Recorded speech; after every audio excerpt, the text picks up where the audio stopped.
예원아, 너 진짜로 할머니 재산을 포기할 건가? 나원의 목소리가 전화 너머로 떨렸다. 그녀의 말투는 다급했고 숨소리마저 거칠었다. 예원은 침대 위에 멍하니 앉아 손에 쥔 장례식장에서 받은 검은 리본을 만지작거렸다. 할머니의 장례는 사흘 전 끝났다. 그 후로 예원은 아무것도 먹지 못했고 잠도 거의 자지 못했다. 그녀의 머릿속은 할머니의 마지막 미소와 그 미소 뒤에 숨겨진 비밀로 가득했다. 나원아, 나 모르겠어. 예원의 목소리는 갈라졌다. 할머니가 왜 나한테 그런 부담을 남기신 걸까? 그녀는 창밖을 바라봤다. 서울의 밤은 여전히 번쩍였지만 그녀의 마음은 어두운 골목처럼 차갑고 고요했다. 예원은 27, 지방소도시 출신의 평범한 그래픽 디자이너였다. 그녀는 서울로 올라와 홀로 작은 원룸에서 살며 자신의 꿈을 좇았다. 나원은 그녀의 대학 동기이자 예원이 처음으로 사랑했던 사람이었다. 하지만 그들의 관계는 3년 전 나원의 배신으로 끝났다. 나원이 다른 사람과 바람을 피웠다는 사실을 알게 된 날, 예원은 모든 연락을 끊고 그녀를 마음에서 지우려 애썼다. 그런데 왜 하필 지금 나원이 다시 나타난 걸까? 장례식장에서 나원을 다시 만난 건 충격이었다. 나원은 예원의 할머니를 마지막으로 보러 왔다고 했다. 할머니가 나한테 너를 꼭 지키라고 하셨어. 나원이 말했다. 예원은 그 말을 믿지 않았다. 할머니는 예원이 레즈비언이라는 사실을 알면서도 단 한 번도 나원을 언급하지 않았다. 그런데 장례식 다음 날 낯선 번호로 걸려온 전화가 모든 걸 뒤바꿨다. 최예원 씨, 저는 김 변호사입니다. 고인의 유언장을 전달드리기 위해 연락드렸습니다. 낯선 남자의 목소리는 차분했지만 그의 말은 예원의 가슴을 찔렀다. 할머니께서 남기신 재산의 상속인은 예원 씨와 나원 씨 두 분입니다. 단, 조건이 있습니다. 예원은 그 조건을 듣고 숨을 쉴 수 없었다.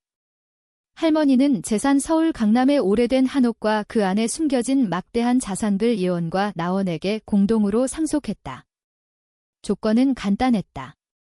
두 사람이 함께 한옥에서 1년을 살아야 한다는 것, 그렇지 않으면 모든 재산은 자선단체로 기부된다. 예원은 믿을 수 없었다. 할머니는 왜 이런 유언을 남긴 걸까? 그리고 왜 하필 나원과? 예원은 할머니와의 추억을 떠올렸다. 할머니는 전통적인 한옥에서 홀로 살며 매일 아침 마당의 감나무를 돌봤다. 예원이 어린 시절 할머니는 그녀에게 한복을 입혀주고 함께 떡을 만들며 웃었다. 하지만 예원이 성인이 된 후 그녀의 성 정체성을 드러냈을 때 할머니는 처음엔 침묵했다. 그러다 어느 날 할머니는 예원의 손을 잡고 말했다. 예원아, 사랑은 죄가 아니야. 하지만 세상은 너를 쉽게 받아주지 않을 거야. 강해져야 해. 그 말은 예원의 가슴에 깊이 박혔다. 하지만 지금 할머니의 유언은 그녀를 혼란 속으로 몰아넣었다. 예원은 나원과 다시 엮이고 싶지 않았다. 그 상처는 아직 아물지 않았다. 하지만 할머니의 한옥, 그곳에 담긴 추억을 포기할 수도 없었다. 예원은 결국 나원과 만나기로 했다. 그들은 서울의 한 전통 찻집에서 마주 앉았다. 나원은 여전히 예원을 설득하려 했다. 예원아, 우리 1년만 버티자. 할머니의 뜻을 지키는 거야. 하지만 예원은 나원의 눈을 똑바로 쳐다보며 말했다. 너 진짜로 돈 때문에 이러는 거지? 날 배신했던 그때처럼. 나원의 얼굴이 굳었다. 그녀는 자리에서 일어나며 말했다. 너 아직도 날 용서 못했구나. 그래, 내가 잘못했어. 하지만 이번엔 달라. 나도 할머니를 사랑했어. 나원은 문을 열고 나갔다. 예원은 홀로 남아 찻잔을 내려다봤다. 그녀의 눈에서 눈물이 떨어졌다. 예원은 한옥으로 이사했다. 그녀는 나원과 같은 공간에서 지내는 걸 상상할 수 없었지만 할머니의 유언을 거스를 수 없었다. 한옥은 강남 한복판에 자리 잡고 있었지만 주변의 고층 빌딩과 달리 고즈넉한 분위기를 뿜어냈다. 마당에는 할머니가 사랑했던 감나무가 여전히 서 있었고 가을바람에 잎이 흔들렸다. 나원은 이미 한옥에 도착해 있었다. 그녀는 예원과 눈도 마주치지 않고 짐을 정리하며 말했다. 내 방은 저쪽이야.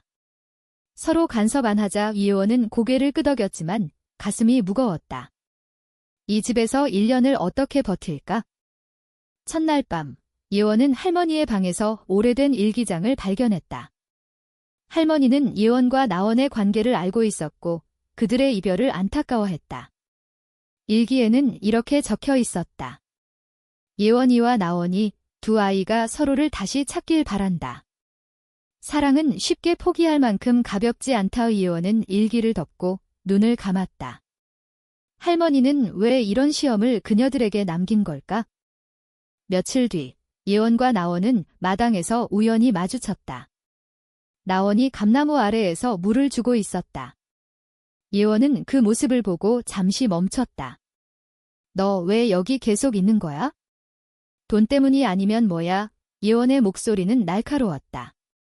나원은 물뿌리개를 내려놓고 예원을 바라봤다. 너한테 미안해서. 그리고 할머니가 나한테 부탁했어.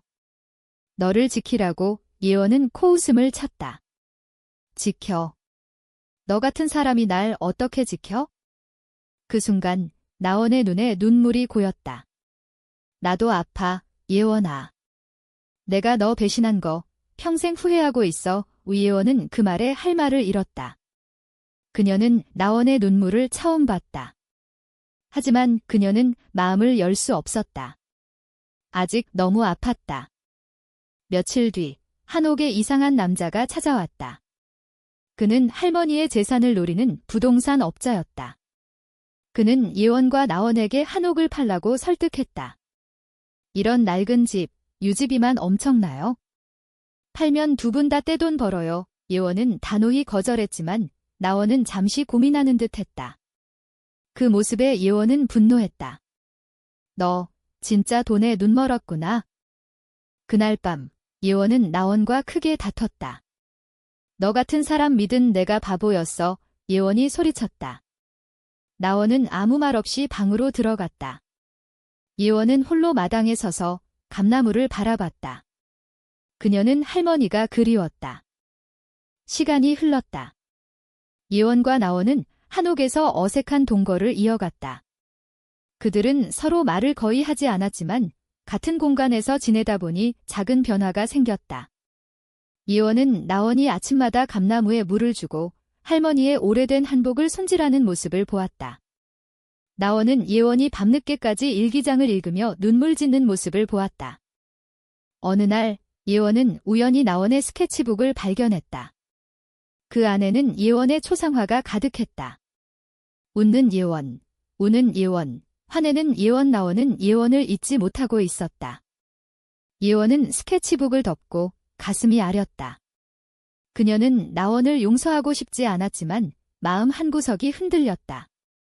그날 저녁, 나원이 예원을 불렀다. 예원아, 우리 얘기 좀 해. 예원은 마지못해 마당으로 나갔다. 나원은 한옥의 문패를 손에 들고 있었다. 이거 할머니가 우리한테 남긴 거야? 우리 이름이 새겨져 있어. 예원은 문패를 보고 놀랐다. 그곳에는 예원과 나원의 이름이 한글로 정성스레 새겨져 있었다. 나원이 말했다. 할머니는 우리를 가족으로 생각하셨어. 그래서 이 집을 우리한테 맡기신 거야.